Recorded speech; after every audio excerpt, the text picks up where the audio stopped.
ஓம் சாய்ராம், ஜெய் சாய்ராம். என் அன்பு குழந்தையே, என் மீது ஏன் உனக்கு கோபம்?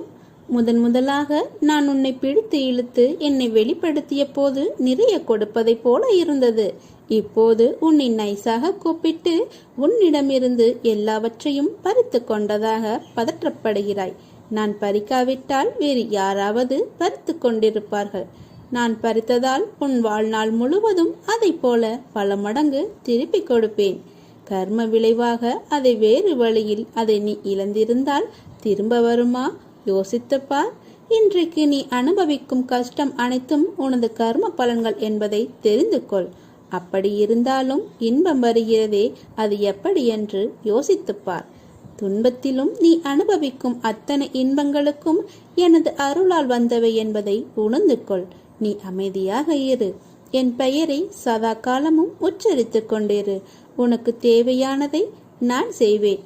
கடைசி வரை உன் கூடவே இருந்து நான் துணை செய்வேன். உன் நிமிடங்களை நான் பார்த்து கொண்டே இருக்கிறேன். உன் கஷ்டங்களை நான் உணர்கிறேன். நீ உன் மனதில் வைத்து புழுங்கி அதை நினைத்து நீ கதறும் போது என் மனம் துடிக்கின்ற துடிப்பானது எப்படி என்று வார்த்தைகளால் சொல்ல முடியாது. உனக்கான விஷயங்கள் நிச்சயம் உன்னை வந்தடையும். அவசரப்படாதே. நமக்கு இது கிடைக்குமோ நடக்குமோ என்று எண்ணாதே. நிச்சயம் உனக்கு நல்லதே நடக்கும். நீ மற்றவர்களுக்கு நல்லதுதான் நினைக்கிறாய். கர்மா என்றால் அது வேறு கோணத்தில் நிகழ்கிறது. அதனால் நீ கவலை கொள்ளாதே. உன் மனதை நான் அறிவேன். தவறு செய்வது என்பது ஒரு விஷயம் அல்ல. ஆனால் அதை வாழ்க்கையில் மறுபடி யோசித்து கூட பார்க்காத நிகழ்வாய் நினைத்த தவறை உணர்ந்து மனமார்ந்த ஒப்புதல் இருந்தால் வாழ்வில் நிச்சயம் நீ வெல்வாய். நீயும் உன் வாழ்க்கையும் என் பொறுப்பு. நான் கவனித்துக் கொள்கிறேன். உனக்கான பாதையாய் நான் இருந்து உன்னை அதில் என் கைப்பிடித்து நான் நடக்கச் செய்வேன். உன் அம்மாவாக அப்பாவாக என்றும் துணையாய் வாழ்வேன். உனக்கு என் அருளும் ஆசியும் எப்போதும் உண்டு. நிச்சயமாக வாழ்வாய். கடவுள் சிலவற்றை தாமதமாக கொடுத்தாலும் தரமானதாக கொடுப்பார். நீ சோர்ந்து போகாதே. ஏன் இப்படி உன்னை கடுமையாக வருத்தி கொள்கிறாய்? நீ இப்படி உன் உடலை வருத்தி கொண்டு என்னை வழிபட வேண்டாம். நான் எப்போதும் உனக்கு துணையாக உன்னுள்ளேயே இருக்கிறேன். அப்படி இருக்கையில் நீ படும் துயரங்களை நான் அறிய மாட்டேனா? நான் உன் வேண்டுதலை என்றும் அலட்சியப்படுத்தியதில்லை. ஆனால் நீ இப்படி உன்னை வருத்தி கொள்வதை என்னால் தாங்கிக் கொள்ள முடியவில்லை. நீ இப்படி வருத்திதான் உன்னை சூழ்ந்துள்ள துயரங்களான திரும்பிய திசையில் எல்லாம் ஏமாற்றம், துரோகம், வஞ்சகம், ஏழ்மை, இன்னும் பல வழிகளும் துயரங்களும் நீங்க வேண்டி நீ முழுமையாக நம்பும் உன் சாயப்பாவை எண்ணி வேண்டிக் கொள்கிறாய். சரியா? உன் மனதில் இருப்பதை நான் அறிவேன். உன்னை சூழ்ந்துள்ள துயரங்களிலிருந்து தப்பிப்பது எப்படி என யோசித்து தூக்கம் வராமல் தவிக்கிறாய்.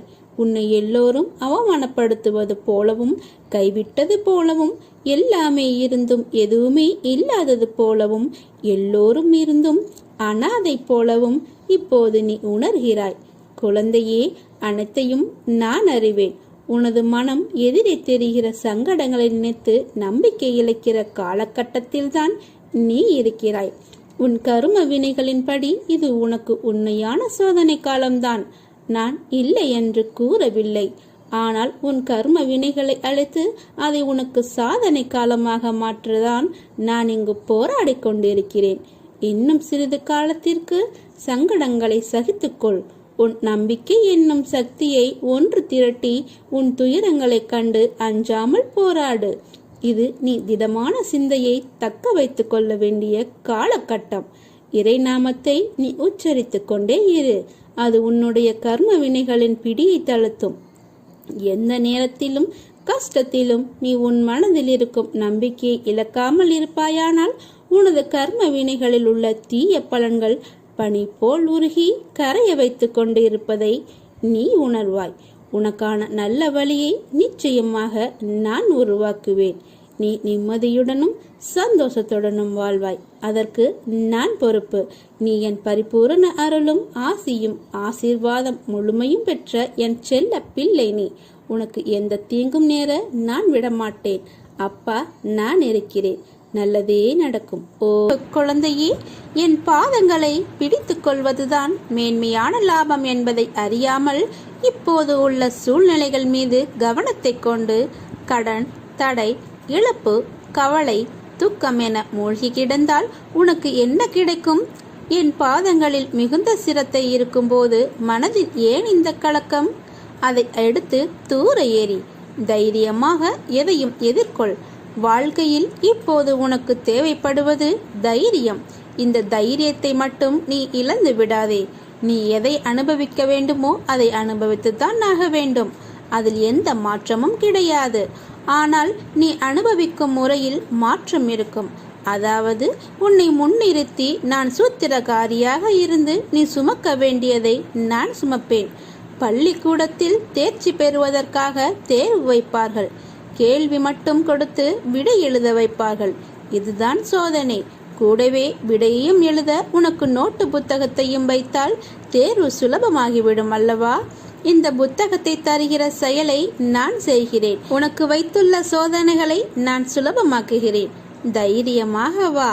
இன்று உனக்கு நீ வாழ்வில் வெற்றி பெற, எண்ணம் ஈடேற, சுபிட்சம் பெற ஒரு சிறு ஆலோசனை கூறப்போகிறேன். உன் பூஜை அறையில் எனது சித்திரத்தையும் சிலாரூபத்தையும் வைத்து வழிபடுகிறாய். நான் முன்பே கூறியிருக்கிறேன், ஒவ்வொரு சித்திரத்திலும் சிலையிலும் நான் உயிரோடு தான் இருக்கிறேன் என்று. அதனால் தினமும் வழிபடு. அதிலும் நறுமணம் கமல செய். தவறாமல் விளக்கேற்று. ஆம், விளக்கெரிப்பது எனக்கு மிகவும் பிடிக்கும். என் கதைகளில் கேட்டிருப்பாய் அல்லவா? நான் தினமும் எண்ணெய் கடைக்காரர்களிடம் எண்ணெய் பிச்சை எடுத்து துவாரகமாயில் விளக்கெரித்தேன். ஒரு நாள் கடைக்காரர்கள் என்னை ஏமாற்ற நினைத்து எண்ணெய் இல்லை என்றார்கள். ஆனால் நான் அப்போது தண்ணீரில் விளக்கெரித்தேன். அந்த அளவுக்கு விளக்கெரித்தல் முக்கியமாகும். அந்த எண்ணெய் தன்னையே எரித்து கொண்டு ஒளி தருவது போல் உனக்கு வாழ்க்கையில் சந்தோஷம் என்னும் ஒளி தரவே விளக்கேற்ற கேட்கிறேன். சரி, விளக்கேற்ற என்ன தேவை என்பதை நீ உணர்ந்து கொண்டாயா? அதாவது எண்ணெய், திரி, தீ, இதனை சேர்த்து சொல். எண்ணெய் திரித்தி என்று சொல் வரும். ஆம், எண்ணெய் திரித்தி. உன் கர்மாவை எரித்து ஆன்மாவை தூய்மையாக்கி வாழ்வில் சந்தோஷம் என்னும் மொழியை கொடுக்கப் போகிறேன். என் பெயரை உச்சரி. எனக்கு முன் நீ விளக்கேற்று. ஆரம்பத்தில் என் மீது அதிக பக்தியும் பாசமும் கொண்டு நீங்கள் கேட்பதெல்லாம் உடனே நான் பதில் கொடுத்தேன். இப்போதோ என்னை மீறிய சக்தி ஏதோ ஒன்று இருப்பது போல நீங்கள் கலக்கத்தில் இருக்கிறீர்கள். ஜீவனத்திற்காக நீ கவலைப்படுகிற எல்லா விஷயங்களும் அழிந்துவிடும். என்னையோ சதா பற்றி கொண்டிருக்கும் குறிக்கோளை நான் அளிப்பதே இல்லை. நீ ஓய்வெடுத்துக்கொள். உனக்கு நல்ல உத்தியோகத்தை நான் உருவாக்கி கொண்டுள்ளேன். விரைவில் உன் கைகளில் கொடுப்பேன். அதை வாங்கிக்கொள். அதை வாங்கிக் கொண்டு உன் வாழ்க்கையை நடத்தி செல். அதில் எந்த ஒரு கஷ்டமும் இருக்காது. ஏனென்றால் அதை கொடுத்தது நான். அதனால் அதில் எந்த ஒரு ஆபத்தும் இல்லாமல் நீ தைரியமாக நீ கடந்து செல். உனக்கு துணையாக நான் இருக்கிறேன். எதிலும் நீ நம்பிக்கை இல்லாமல் இருக்கிறாய். குழந்தையே, நீ என் உண்மை பக்தன். உனக்கு நேர இருக்கும் ஆபத்திலிருந்து உன்னை நான் காப்பவன். என் பாதங்களில் நீ சரணடைந்தால் உன்னை நான் காப்பேன். உன்னை பிறர் ஏமாற்றி விட்டார்கள் என கண்கலங்கிய போதும், உன் கடன் அடையவில்லை என நீ புலம்பிய போதும், எனது ஆன்மபலத்தால் நான் உருவாக்கிய உதியாலையே அவற்றை வரவழைத்து நான் தருவேன் என நான் உறுதியளிக்கிறேன். நீ எதற்காகவும் கவலைப்படாதே. அது உன் கைகளில் வந்து சேரும். உன் கடன் அனைத்தும் அடைப்படும். நீ புலம்பி தவிக்கும் பிரச்சனைகள் யாவும் கண் நிமைக்கும் நேரத்தில் சரியாகிவிடும். நீ எதற்காகவும் பயப்படாதே. உனது பிரச்சனைகள் என்னவாக இருந்தாலும் சரி, எவ்வளவு பெரிதாக இருந்தாலும் சரி, அவற்றை முற்றிலுமாக நான் தீர்த்து வைப்பேன்.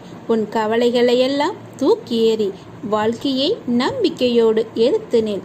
உன் நிழலாக நான் இருக்கும்போது நீ எதற்காகவும் கலங்கக்கூடாது. என் மேல் நம்பிக்கை வைத்தால் முழுமையாக வை. இல்லை என்றால் விட்டுவிடு. நான் பார்த்து கொள்கிறேன். நான் இம்மசூதியில் அமர்ந்து அசத்தியம் பேச மாட்டேன். என் சொற்களை நம்பி உன் ஆர்வத்தை என்பால் திருப்பு. என் பார்வையை உன்மேல் நான் வைப்பேன். ஆகையால் மந்திரம், தந்திரம், உபதேசங்கள் எல்லாம் வீணான செலவு. அதில் கொண்டு போய் உன் நேரத்தையும் பணத்தையும் வீணாக்காதே. என் பேச்சை கேள். விரதத்தை கைவிட்டு உணவு உட்கொள். என்னையே லட்சியமாக கொள். உனக்கு நிச்சயம் சுபமில்லையும் நல்லதே நடக்கும். சாயரி பொறுமையோடும் நம்பிக்கையோடும் இரு. உன் பிரார்த்தனைக்கு பதிலளிப்பேன், நிச்சயம் அளிப்பேன். தைரியமாக இரு. அப்பா என் வீட்டில் இருந்து கொண்டே இப்படி கஷ்டங்களை வர அனுமதிக்கலாமா? நம்பியவர்கள் எல்லாம் மோசம் செய்கிறார்கள். தாங்களும் என்னை ஏமாற்றி வருகிறாயே என்று என் மீது ஏன் கோபம் உனக்கு? குழந்தையே, நீ என் மீது பக்தி செலுத்துகிறாய், பாசத்தோடு உன் மனதில் வைத்திருக்கிறாய். ஆனால் ஒரு பிரச்சனை என்றால் நீதானே சமாளிக்க ஓடுகிறாய். என்னை எங்கே வேலை செய்ய விடுகிறாய்? பிரச்சனையின் உச்சத்தில் தீர்வுக்கு மற்றவர்களை நாடி செல்கிறாய். இதனால்தான் நான் உன் வீட்டில் வேலையே இல்லாமல் வேடிக்கை பார்க்க வேண்டியுள்ளது. எனது அப்பா சர்வ வியாபி என்பதை உணராமல் ஒதுக்கி வைத்துவிட்டு நீ போராட்டத்தை கையில் எடுக்கும்போது எனது வேலை தடைப்பட்டு விடுகிறது. தொட்டதெல்லாம் தோல்வியில் முடிகிறது. நட்டத்திற்கு மேல் நட்டம் உன்னை வாட்டி வதைக்கிறது. நாள் முழுக்க உழைத்தாலும் பஞ்சத்திற்கு பஞ்சமில்லை. நாள் முழுக்க என் நாமத்தை உச்சரித்தாலும் பிரச்சனைக்கும் பஞ்சமில்லை என்று நிலையாகிவிட்டது. என்னை சரணாகதி அடையாதவரை நான் யார் மீதும் என்னை தீர்த்து கொள்ள முடியாது. என்னை அறியாதவர்களுக்கு எனது சிறப்பு உதவிகள் எதுவும் சென்று சேரவும் முடியாது என்பதை தெரிந்து கொள். இப்படியெல்லாம் இதுவரை இருந்திருந்தாலும் இனியும் அப்படிப்பட்ட சூழல் உனக்கு வரவிட மாட்டேன். தைரியமாக இரு. என்னை சரணடைந்தவர்களுக்கு சர்வமும் நானாகவே இருப்பேன். கடந்த காலத்தை நினைக்காதே, கண்ணீர் தான் வரும். எதிர்காலத்தை எதிர்பார்க்காதே, பயம்தான் வரும். இந்த நிமிடம், இந்த நொடிதான் உண்மை. அதை அனுபவி. நல்லதையே நினை, நல்லதையே செய். நல்லது மட்டும்தான் உனக்கு நடக்கும். மனக்குழப்பமா? கலங்காதே, அனைத்திற்கும் தீர்வு உண்டு.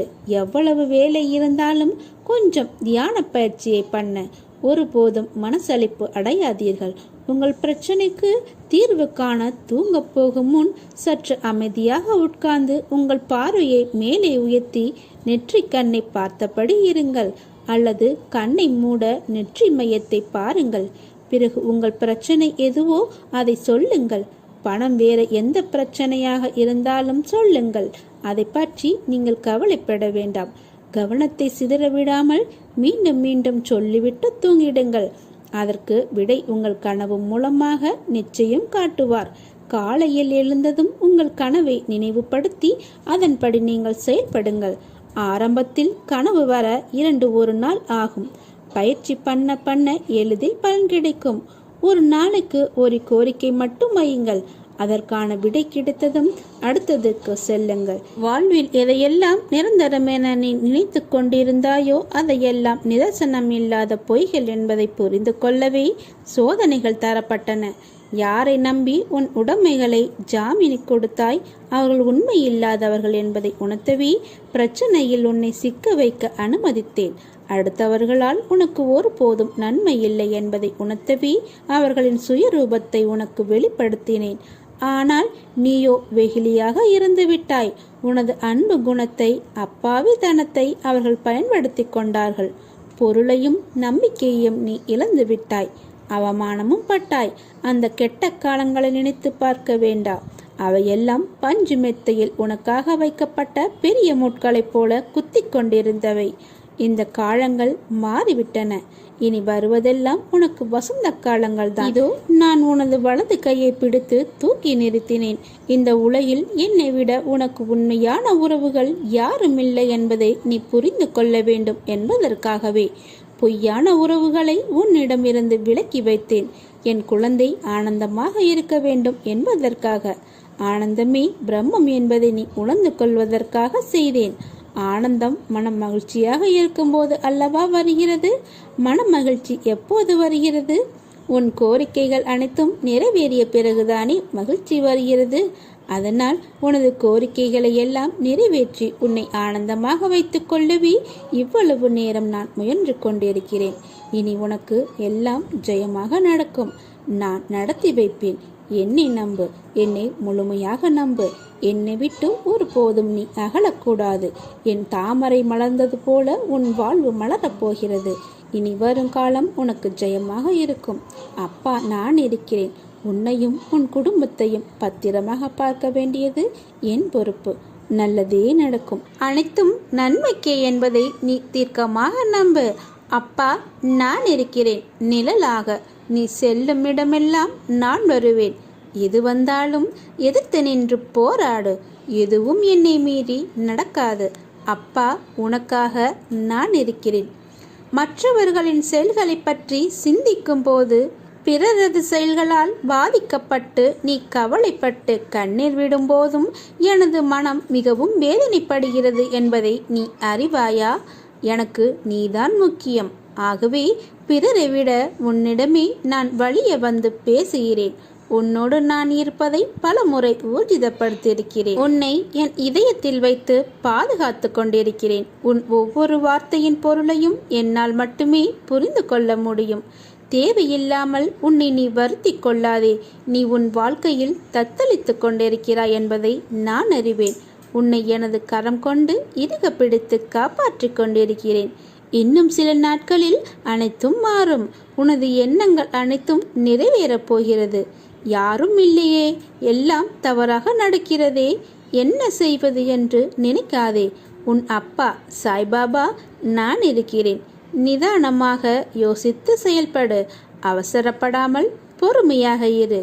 உன்னை விட்டு யார் விலகினாலும் அதையே நினைத்து கவலைப்படாதே. எல்லாம் நன்மைக்கே என்று எடுத்துக்கொள். யார் உன்னை வெறுத்தாலும், யார் உன்னை உதாசீனப்படுத்தாலும், யார் உன் நம்பிக்கையை கெடுத்தாலும் அவர்களை பற்றி நீ கவலைப்படாதே. அவர்கள் முன் நீ மென்மேலும் வளர்ச்சியடைந்து உன் வாழ்வில் வெற்றி பெற நான் உதவி புரிகிறேன். என்னை நம்பு. கவலைப்படாமல் இரு. அப்பா நான் இருக்கிறேன். என்மேல் உனக்கு கோபம் வேண்டாம். உனக்கு வரும் அனைத்தையும் நான் ஏற்பேன். என் அனுமதி இல்லாமல் எதுவும் நடக்காது. அதனால் கலங்காதே. அனைத்தும் பொடி பொடியாக போகிறது. உன் மனம் தெளிவாகும். இழந்ததை மீண்டும் பெறப்போகிறாய். என் செல்ல பிள்ளையான உனக்கு குறைகள் ஏற்படாமல் நான் பாதுகாப்பேன். உனக்காக நான் இருக்கிறேன். அப்படி இருக்கும்போது ஏன் இத்தனை கலக்கம்? உன் மனதை புரிந்து கொள்ளும் சக்தி படைத்தவன் யார் தெரியுமா? நான் மட்டுமே. உன் எண்ணங்கள் காற்று அடங்காதவாறு அங்கும் இங்கும் சுற்றி திரிகிறது. அதை நீ அடக்கி நீ நேர்முகப்படுத்தினால் போகும் பாதையும் சேரும் இடமும் நல்லதாய் குழப்பங்கள் சூழாது அமைதியான நிம்மதி தரும். உன் வாழ்க்கையில் வேண்டாத விஷயங்களை நீ தூக்கி கொண்டு நடக்கிறாய். பிறகு எனக்கு ஏன் இந்த சோதனை என்று நீயே புலம்புகிறாய். உன் எண்ணங்கள், யோசனைகள், அணுகுமுறைகளை மாற்று. உன் வாழ்க்கை அழகான பூங்காவனமாய் மாறும். உன் எண்ணங்கள் பொருத்தி உன் வாழ்க்கை. அதனால் உன் எண்ணங்களும் யோசனைகளும் உயர்நிலையிலே இருந்தால்தான் உன்னால் வாழ்க்கை என்ற பந்தயத்தில் நிச்சயம் ஜெயிக்க முடியும். உன்னை ஜெயிக்க வைப்பது என் கடமை, என் உறுதிமொழி. உன்னுடன் எல்லா நேரத்திலும் என்றும் இருப்பேன். உன்னை விட்டு நான் விலகவே மாட்டேன். என்னை சரணடைந்தோர் எதற்கும் அஞ்ச வேண்டியதில்லை.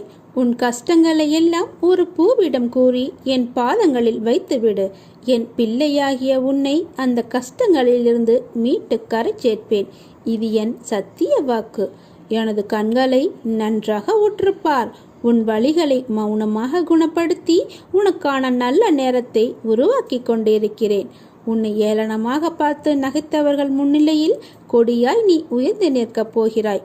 உன்னை தாங்கும் கம்பமாக நான் என்ற உன்னிடத்தில் உன் சாய்தேவா என்ற சொல்லுக்கு நீ எப்போது அர்த்தம் கண்டாயோ அந்த நொடி பொழுதிலிருந்தே உனக்காக நான் இருக்கிறேன். அதற்கு முன்பாகவும் சரி, அதற்கு பின்பாகவும் சரி, என் உயிராய் நீ என்றும் என்னிடத்தில் இந்த துவாரகமாயி தாயின் பிள்ளையாய் வாழ்வாய். என் பரிபூர்ண அருளும் ஆசீர்வாதங்களும் அன்பும் எப்போதும் உனக்கு உண்டு. உன் கண்ணீரை துடை. உன் கண்களிலிருந்து கண்ணீர் வரவே கூடாது. ஒரு சொட்டு கூட விடக்கூடாது. இது என் உயிராய் நினைக்கும் என் சாயப்பாவின் சாய்தேவாவின் அன்பு வாக்கு. தாயின் துவாரகமாயி தாயின் மீது ஆணை. நிச்சயம் வாழ்வில் நீ சந்தோஷமாக நிம்மதியாக இருப்பாய். நீ ஜெயமாக எல்லா செல்வ வளங்களையும் பெற்று சீரும் சிறப்புமாக சுபிட்சமாக நிம்மதியுடன் மர நிறைவான வாழ்க்கையை வாழப்போகிறாய். உன் அம்மாவாகவும் அப்பாவாகவும் நான் என்றும் உன்னுடனே இருப்பேன். என்னை உன் இருதயத்தில் வைத்தால் நான் உன்னை என் கையில் வைத்து தாங்குவேன். ஓம் சாய்ராம்.